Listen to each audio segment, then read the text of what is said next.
All right, in this lecture, we continue our study of anti-ethics. We're going to look at one more theory or another theory today. This will not be the last that we look at under anti-ethics, but we're going to look at Nietzsche today. Nietzsche, Friedrich Nietzsche, an interesting individual, and his concept of ethics as related to his notion of the will to power. The will to power is a driving theme in the anti-ethics of Friedrich Nietzsche. Now, once again, as I begin these lectures, I always talk about two things with regard to anti-ethics that we should bear in mind. Number one, anti-ethical approaches reject the traditional approaches to morality and ethics, such as Kant and utilitarianism and natural law theory. Those theories are viewed as insufficient and inadequate for the individual as a guide to determining what is right or wrong. Secondly, anti-ethical theories, such as the ones that we've been looking at, emphasize that really there's no way to assess, generally, there's no way to assess what is right or wrong, and it comes down to the subjective determination of the individual or the culture or the society. Friedrich Nietzsche, who we're going to be looking at today, is a very interesting personality. You may be familiar with some of his concepts, although you're not aware that he is the author of those concepts. Things such as statements such as "What does not kill me makes me stronger." That's a Nietzsche quote. What does not kill me makes me to be stronger. Or the statement or the quote that God is dead. That's a Nietzsche quote. It's important that we understand what those statements mean or what Nietzsche intended by those statements, but they come from, they've been very popularized. Those quotes, those kinds of quotes have been very popularized. And so we're familiar with them, but we really don't know that they come from the philosophy and the moral philosophy of Friedrich Nietzsche, nor do we typically understand the general meaning behind those phrases. So with that in mind, we're going to turn to Nietzsche. I'm going to share my screen with you, and we will talk about Friedrich Nietzsche in this lecture.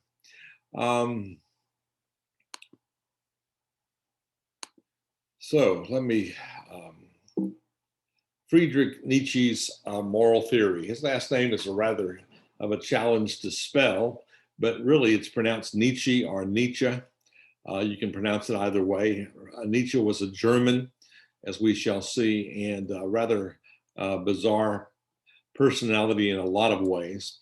But anyhow, his moral theory, let's talk about it. First of all, Friedrich Nietzsche was a German philosopher. These are the works that he penned: The Birth of Tragedy, The Human, All Too Human, Thus Spoke Zarathustra, Beyond Good and Evil. Beyond Good and Evil is an interesting work of Nietzsche's, and then The Genealogy of Morals, in which he traces the history of moral ethical development, moral thought, its ethical development, its evolution, its progress, etc. So the genealogy of morals, and the point of the title is just as you and I would have a genealogy as individuals, a family in the past that we might research leading up to us. So morality has developed, morality has progressed, morality has devolved, morality has a genealogy of its own. So that's kind of the focus behind the genealogy of morals. The more interesting of those, I think, are the last two: Beyond Good and Evil and The Genealogy of Morals. There's a picture of Nietzsche. He was a rather, jaded looking individual, and he was rather jaded in his life, I think, but nonetheless, he was very brilliant, very intelligent, and very sharp individual.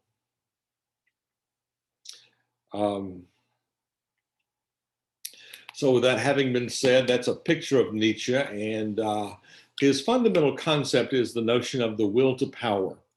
The fundamental force that motivates all action, he says, is the will to power. So in other words, Nietzsche says this, that behind all human actions, regardless of who those actions may derive from, is what he terms as the will to power, the will to gain power, over another individual or another group of individuals. One group asserting power or attempting to assert power against another group. So power, the desire for power and authority, is the motivator behind human behavior. Um, Everything is to be interpreted within the context of one party's desire to attain power and status and authority over another party. This can occur between individuals. This can occur between people groups. This can occur between political parties.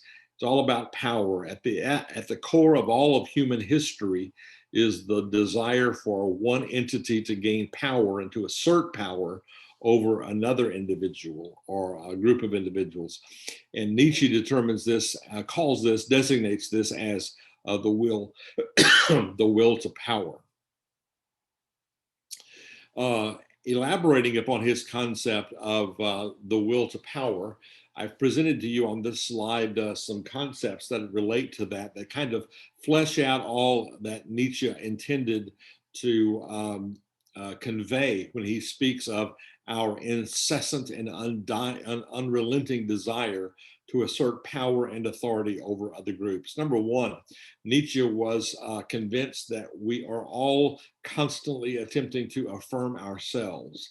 We need self-affirmation. Power and security. Power gives us security, and authority gives us security. And so we're all seeking, we all want to secure our position. We want to affirm ourselves. We want to get our own way. We want to have our own way. We want to have our own desires met. We want to have our own rules established. Why do we do that? We want to do that so that we can preserve and protect ourselves. So we want to make sure that the others do not get power over us, but rather we maintain power over them. Now, bear in mind, in Nietzsche's theory, the will to power motivates all human behavior. So while we are asserting our will to power and our will to establish authority over another party or entity or group of people, so also they are asserting their will to power or attempting to assert their will to power over us. So as such, for Nietzsche, life is a continual struggle, an ongoing battle, an ongoing struggle of one group constantly and incessantly attempting to secure power and authority over another individual or group of individuals. The final statement there says to dominate others.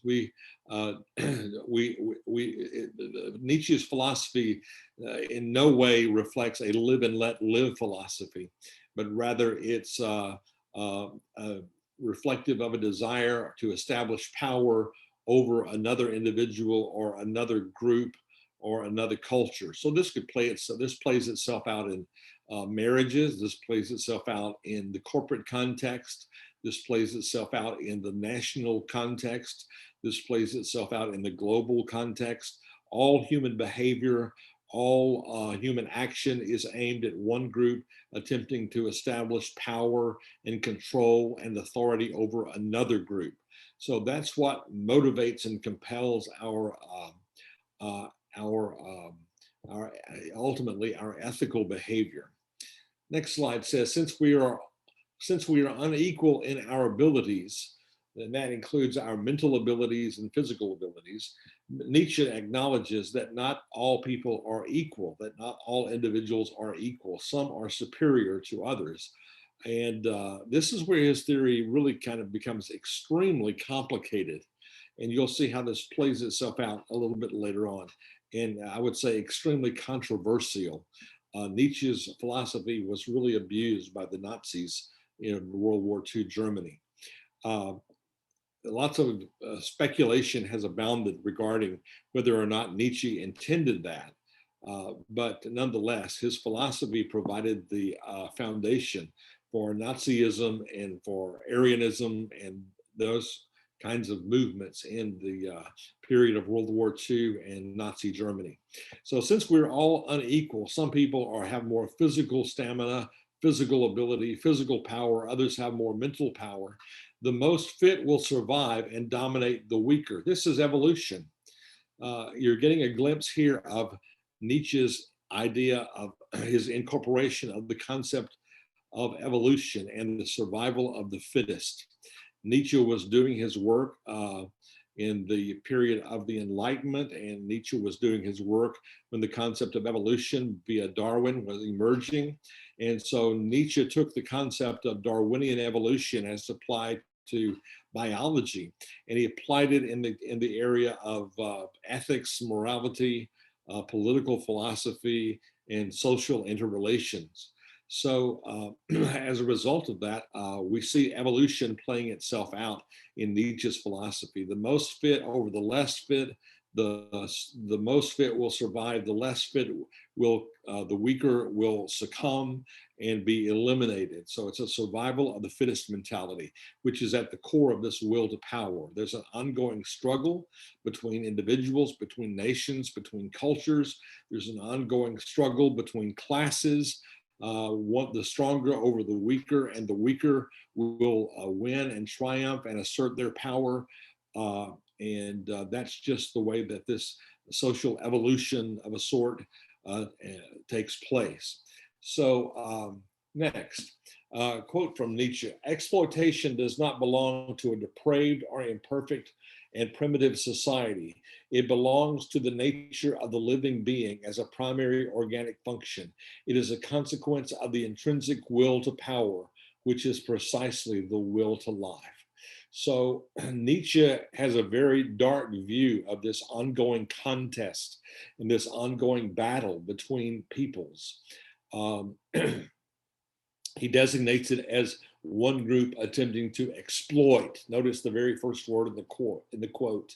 Exploitation does not belong to the depraved or the imperfect or to primitive society. It's the nature of what it means to be human. As human beings, we are constantly attempting to exploit the weaknesses and assert our power over the weaknesses of other people groups and individuals.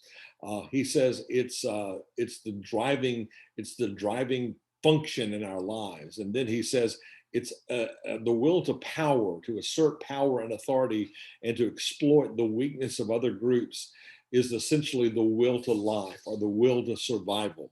So that phrase, the will to life or the will to survival, really reflects the will to survive, the will to life, the will to survive, the will to endure, the will to continue on. Someone is going to endure and someone is going to continue to live and someone is not. And the one that is not is going to be the weaker and the one that is going to be the more powerful. So Nietzsche has a very brutal and aggressive understanding of how we live life. It's almost on the edge of savagery.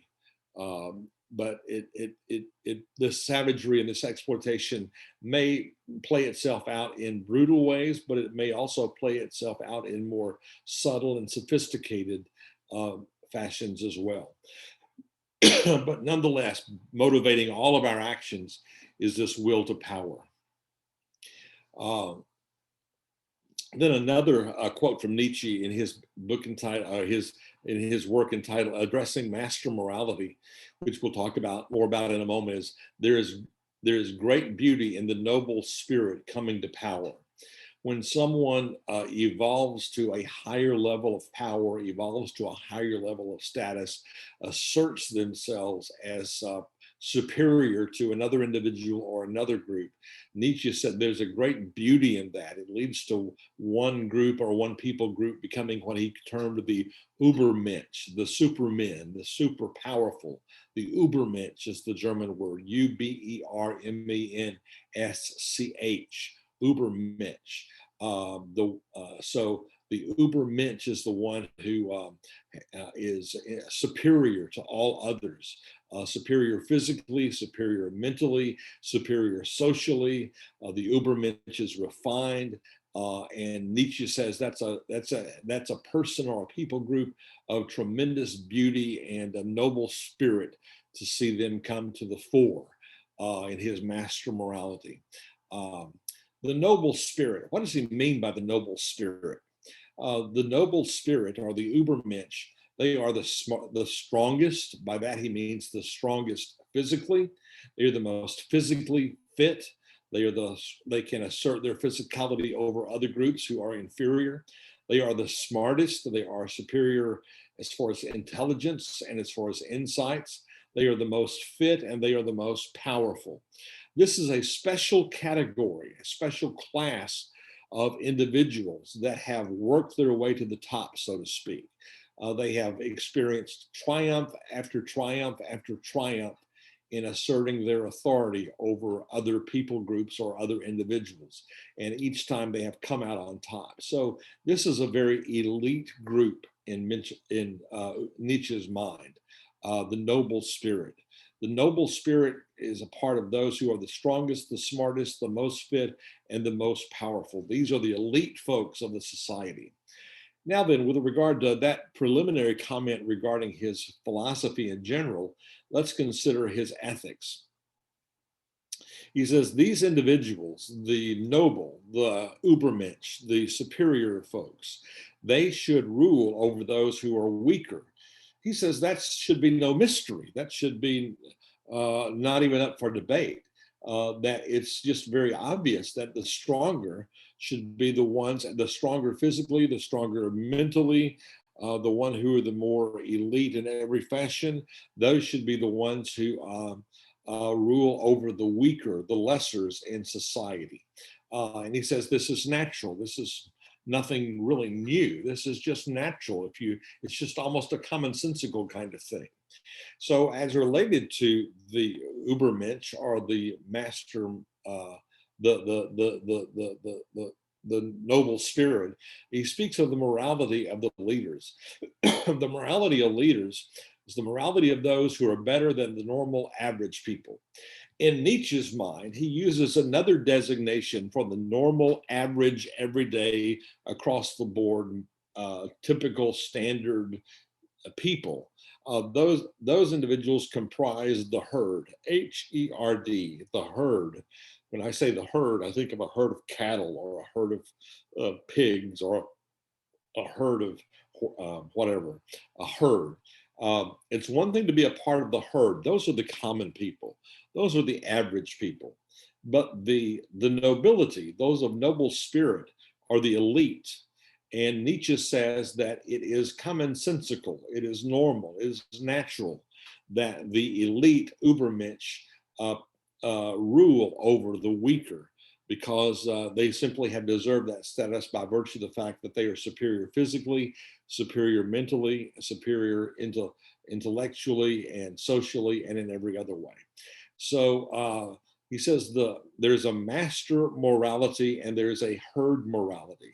The master of morality requires that those who are the Übermensch are better than the normal average people who comprise the herd, and that as such the masters have asserted their authority and therefore should rule over the weaker class or the weaker people. Moral principles of the ruling class is what this slide addresses. Let's look at these points. Nietzsche says one has duties only to one's equals. All right, one has duties only to one's equals. They treat each other differently than they treat those under them. All right, so those who are our equals, we have duties to them, but we treat those who are equal to us with a sense of duty. But for those under us, we treat them differently. We have to control them. We have to master them. We have to direct them. We have to dictate to them. They almost are there for our purposes because they really are common and they don't have sense enough or intelligence enough or stamina enough to shape the destiny of their own lives.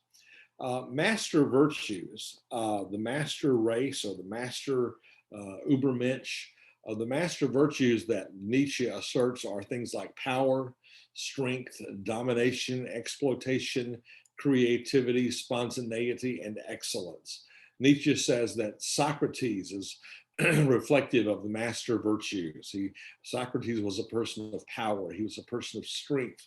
He was a person of domination, exploitation, creativity, spontaneity, and excellence. Nietzsche said that Christ was exhibited in his existence the master virtues that are listed on the screen in front of you. So those are the kinds of virtues and qualities that Nietzsche says that the master race or the master class are to pursue. They are to assert their power. They are to assert their strength. They are to dominate the weaker. They are to exploit the weaker for their own purposes. They are highly intelligent and highly creative. They are spontaneous, and they excel in everything that they do. Master morality, however, and this is an important transition point in Nietzsche's thought. He says that the master morality that we've just talked about is hampered by, interestingly enough, the Judeo-Christian morality, which he called the slave morality. Now let's explore that. Why does Nietzsche call Judeo-Christian morality? By Judeo-Christian morality, the morality of Christianity, the morality of the Old Testament, the Ten Commandments. Nietzsche says that is a slave morality. It's not the morality of the master race. It's not the morality of the Ubermensch, the supermen, but rather it's the morality of the lesser people, the herd. Why does he say that? Because it acquiesces, he says, in short, to the power of the Ubermensch or the masters over them. It acquiesces. It allows for them to control. It's a slave morality. So when you commit to Judeo-Christian ethics, or when you commit to a Judeo-Christian ethical principle, Nietzsche says you're making yourself subservient to the master morality, and you're accepting your place as lesser than. And so you're sentencing your fate and your identity and your behavior to pleasing the master morality, or those who are in power, or those in control. So Nietzsche says that the Judeo-Christian morality is an inferior morality. And once you adopt it, then it makes you subservient to the master. Now let's think about that a little bit more.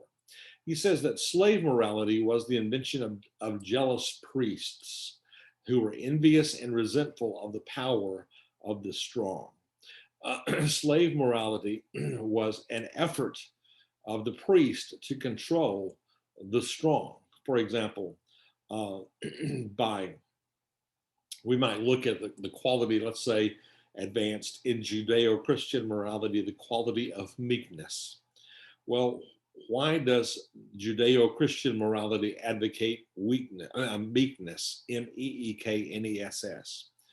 Well, on the surface, it might seem that it asserts meekness because it's maybe a Christocentric thing to do, or maybe it's the appropriate way to conduct one's life. But Nietzsche says no. Those are not the reasons why the Judeo-Christian ethic produced meekness as a virtue to be pursued, but rather the Judeo-Christian ethic pursued meekness as a virtue to be pursued for this reason, because it is an effort to control and to manipulate those who are in control. We are meek toward them in hopes that they will be kind toward us. Now, let me say two things about that. You see in that conclusion of Nietzsche his idea of the will to power, and each group attempting to assert their power over the other. Nietzsche says that in exhibiting or pursuing or cultivating or nurturing the quality of meekness in our lives because of the Judeo-Christian ethic, the Christian or the religious person is nonetheless, in a very subtle way, attempting to control and attempting to manipulate the master morality, to cause them to be more kind, to be more gracious, to be more decent, to be more humane. So once again, The reason one engages in meek behavior is in an attempt to control the behavior of the person who is superior to them, hoping that that person will be more kind, etc. So we see that we see Nietzsche's concept of the will to power playing itself out in in that context. Um, so um, that's what Nietzsche is getting at when he calls secondly, that's what Nietzsche is getting at when he calls Christian morality a slave morality, because by virtue of becoming meek, for example, you're assuming the position of a slave, um, a lesser than, but you're doing it not for any other reason other than to control the master. So those two things are important about why Nietzsche has such a low view of Christian morality and Judeo-Christian morality, because it is a slave morality, a subservient morality. It's an attempt to control, but it acquiesces in order to control. The slave morality is the morality of the normal people or the average people. Nietzsche called them the herd. Most people are a member of the herd. Most people are a member of what Nietzsche called the herd. The general population of people is just the herd. That communicates the fact that they're not intelligent, they're not sharp, they're not brilliant, they're just existing, and they're very average. The herd, Nietzsche says, acquiesces to the morality of utility, that which works. What works for them? Meekness works for them. Kindness works for them. Acquiescence works for them. Those are the things that work for them and stand the greatest chance of their manipulating their masters or the upper class and evoking kindness from them. So that's Nietzsche's understanding of the slave morality. Now then, in contradistinction to the master virtues that we looked at a moment ago, here are the slave virtues, asserting that that there is human equality. Remember, Nietzsche says there's no such thing as human equality. There's a superior group of people that should be in control of everything. Another slave virtue is meekness. Meekness, acquiescing to the power of those in control. Love, Nietzsche saw that as a weakness because it acquiesces to the power of those. Forgiveness acquiesces. False happiness, mediocrity acquiesces. It doesn't strive to excel. It doesn't want to intrude.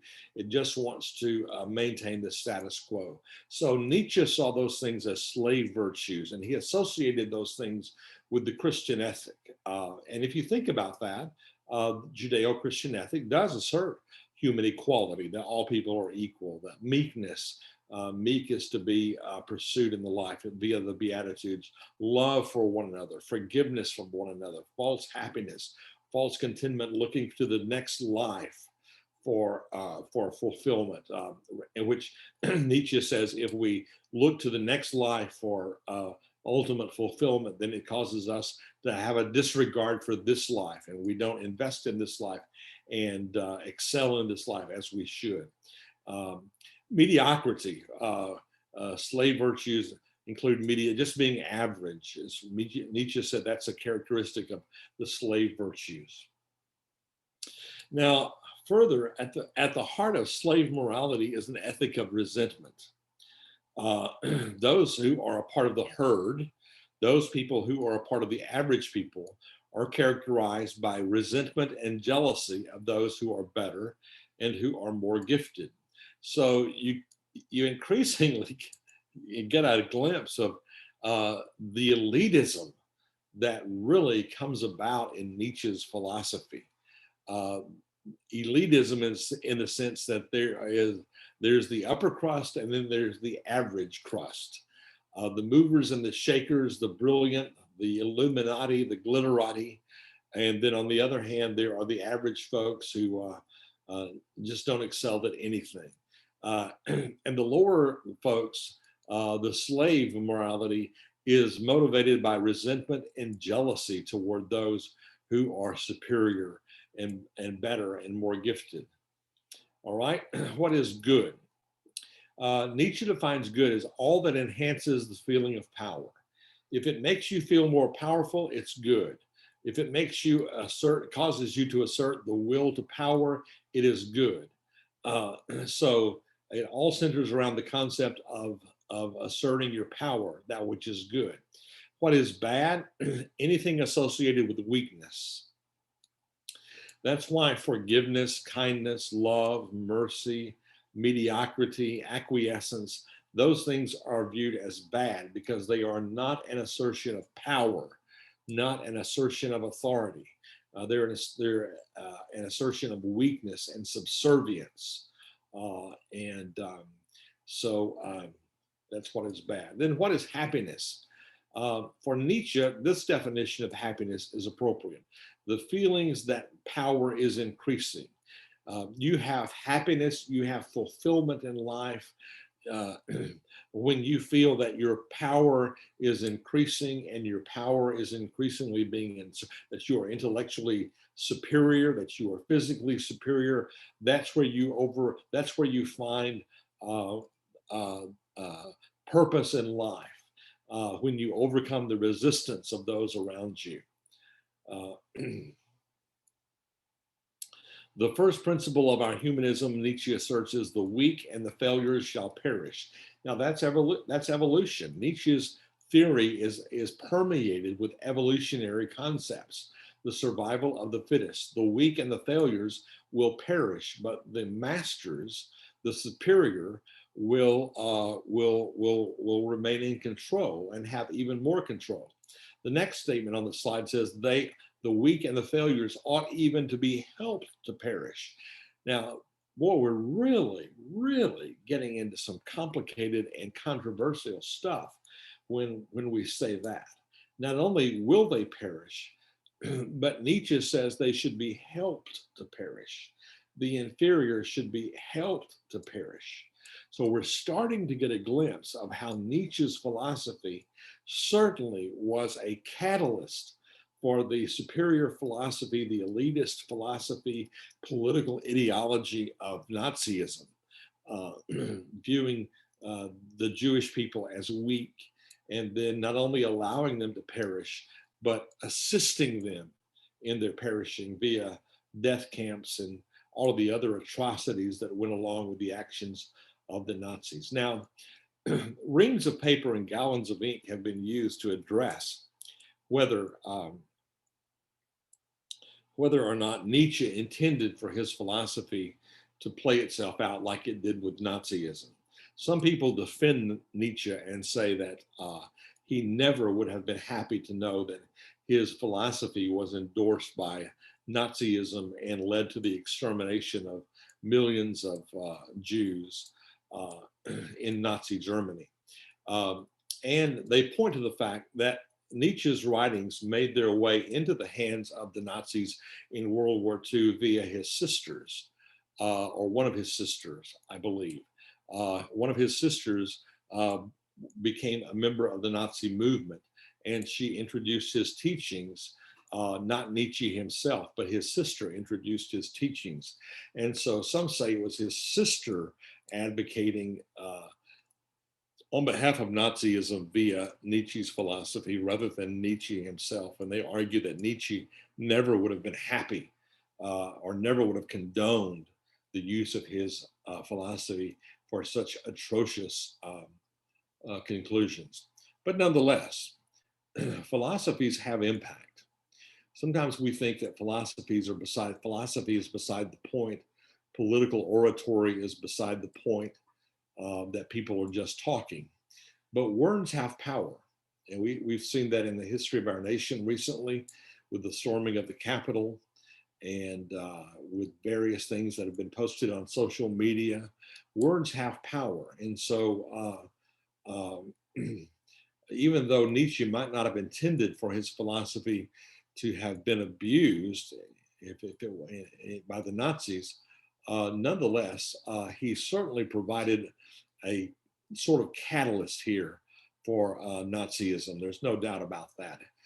So it's a very controversial theory. Um, so with that in mind, Nietzsche's philosophy led to a basis for what is called eugenics, which was which is defined as selective breeding and control over who breeds. And so that played itself out in Nazism, selective breeding, making sure that individuals who breed and entities that breed always give rise to a strong superior race. So Nietzsche's philosophy became a very powerful basis for eugenics and control over certain people, allowing them to breed and then disallowing them not to breed or refusing to allow them to reproduce. Uh, so then Nietzsche asked this question: what is more harmful than any vice? Nietzsche acknowledged the fact that there are vices, addictions, those kinds of things. But he says there's something more harmful than a vice, and that is practical sympathy and pity for the failures and all the weak. And he equated that with Christianity. I hope you're getting a sense of how hostile Nietzsche was to Christianity. He was very, very hostile to Christianity. So he said, the powerful cannot show any sympathy or any affinity for the failures and for the weak. And Christianity does that. He says Christianity is an attempt to bail out the weak, to bail out the failures, to love the unlovable, to be merciful toward those who don't deserve mercy, and those kinds of things. He had a tremendous disdain for Christianity. As I said, his movement led to Hitler and the Third Reich. And so there's some debate with regard to whether or not Nietzsche intended that, but nonetheless, his philosophy certainly becomes a basis for that. So one other thing that we need to discuss in Nietzsche's philosophy is his concept of the death of God. By the death of God, he's not referring to the literal death of God, but he's referring, it's a metaphoric statement. When Nietzsche says God is dead, he's speaking metaphorically, he's speaking symbolically. And by that metaphor, he means this, that humanity has evolved to the point of sophistication in our capacity to reason that we no longer have need for the concept or the notion of God to guide us. We have evolved past the need for the primitive notion of our concept, our myth of God to give guidance to us as to why we should be moral. He says we're past God, belief in God. It's maybe even questionable as to whether or not in Nietzsche's mind God ever really existed, but at least the concept existed, he says.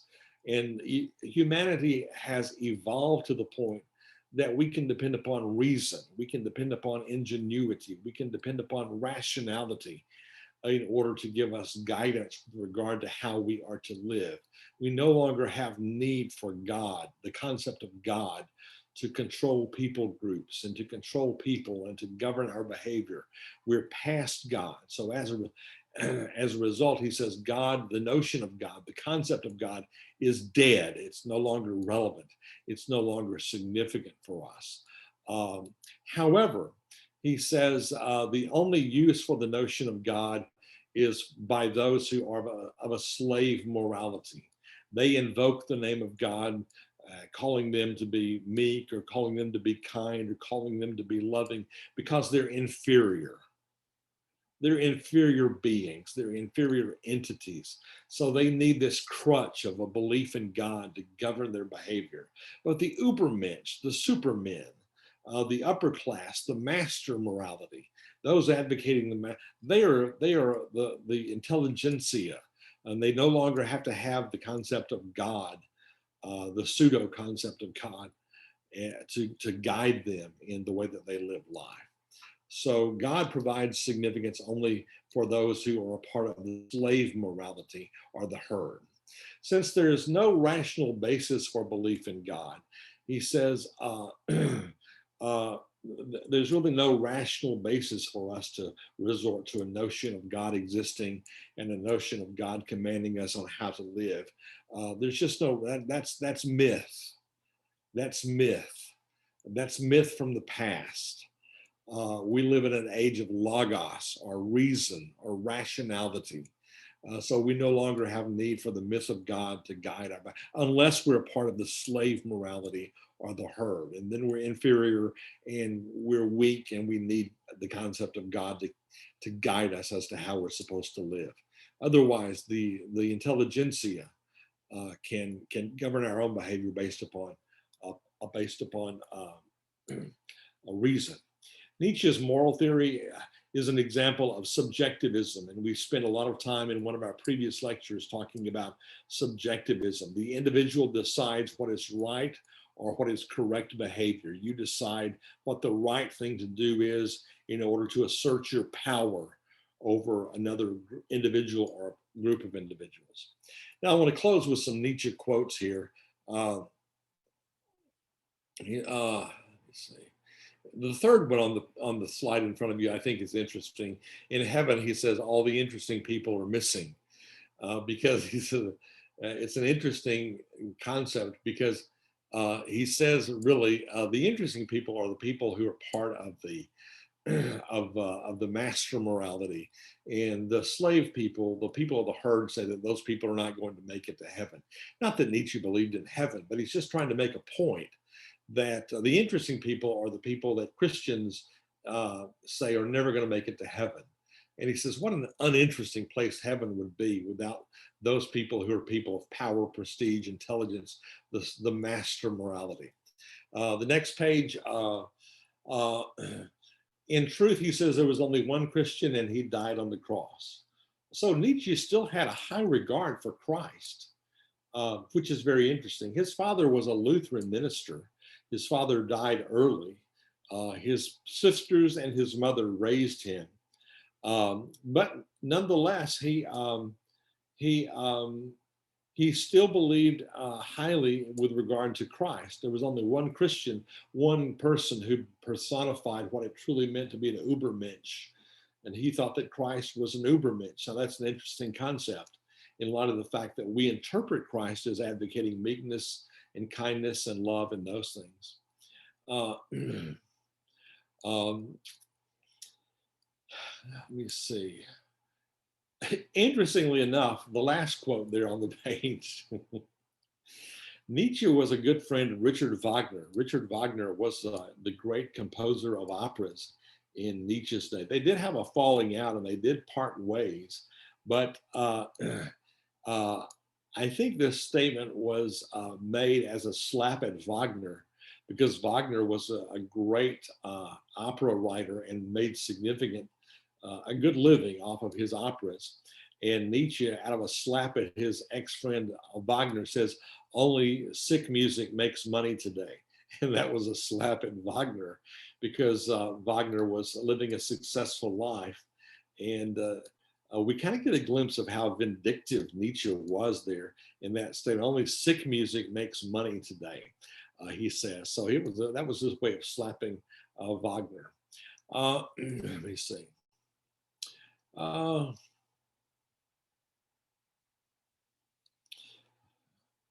Those are the basic quotes, but that's Nietzsche. In review, real quickly, Nietzsche is very controversial. Nietzsche's primary concept is his concept of the will to power, that people groups are attempting to assert their power one over the other. Nietzsche asserted that there is a master morality. Nietzsche asserted that there is a slave morality. Nietzsche asserted that the slave morality is closely aligned with Christian morality. And he therefore had a low regard for Christian morality, viewed it as a slave morality. Nietzsche had a concept of the Supermensch or the Übermensch in German, and that was the elite of society, those who are physically stronger, intellectually more brilliant, socially more capable. They are the elite, like Socrates, like the Christ, and There may be other historical figures that Nietzsche cites in his works that don't come to mind right now. But, and then Nietzsche asserted that there was a slave morality, and I think we've talked enough about that. So anyhow, that's another example of anti-ethics. For finally, Nietzsche's ethics was highly subjectivistic. Every individual must determine what he should do in the instance in order to assert his power, his authority, and to assert his position over other groups. Anyhow, that's that one, and I hope that you have learned something about Nietzsche and that you'll keep these notes in front of you as you approach the final exam. Have a great day.